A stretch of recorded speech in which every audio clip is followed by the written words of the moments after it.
Au moment où le Seigneur sort de la vie privée et paraît en public, face au ciel, à la terre et à l'enfer, deux choses se passent. Le Père dit d'une part, « Tu es mon fils bien-aimé » et d'autre part, « Celui-ci est mon fils bien-aimé ».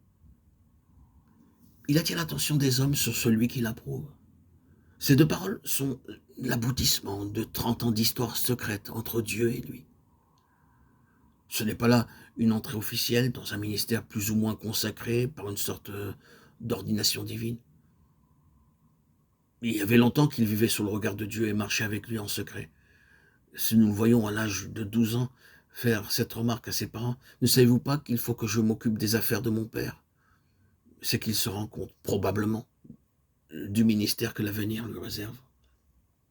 Il réalise le vrai lien qui l'unit à son père et répudie Joseph.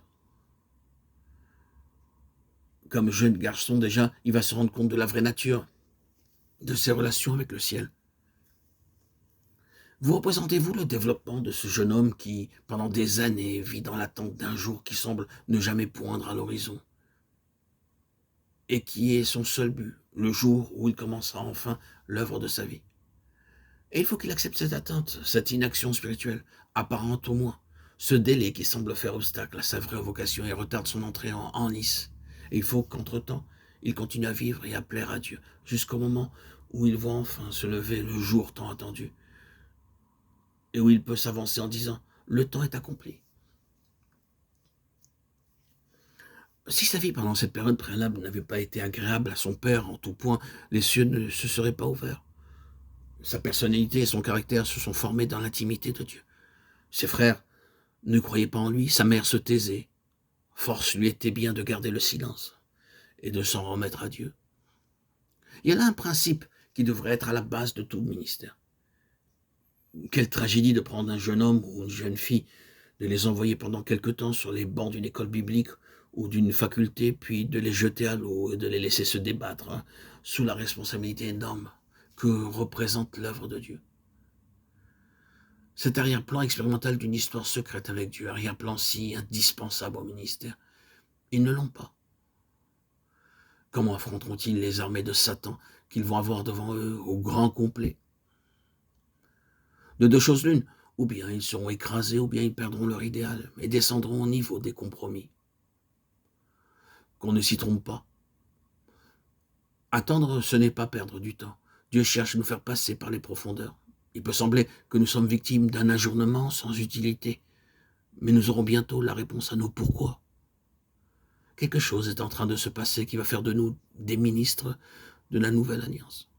Ce n'est pas une préparation académique, ce n'est pas un examen d'école, c'est le développement d'une histoire secrète entre Dieu et nous.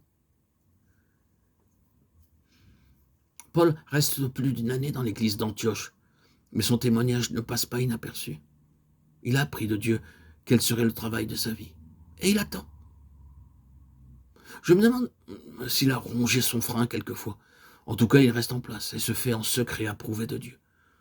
Aussi, quand le Saint-Esprit dit aux anciens « Mettez-moi à part Saül », il n'y a aucun doute dans leur esprit. Ils savent qu'ils ont là un homme sûr et ils sont prêts à agir immédiatement, car durant les longs mois qui ont précédé, Dieu a attiré leur attention sur cet homme. Et ils ont déjà les yeux sur lui. Ils sont au courant, si l'on peut dire.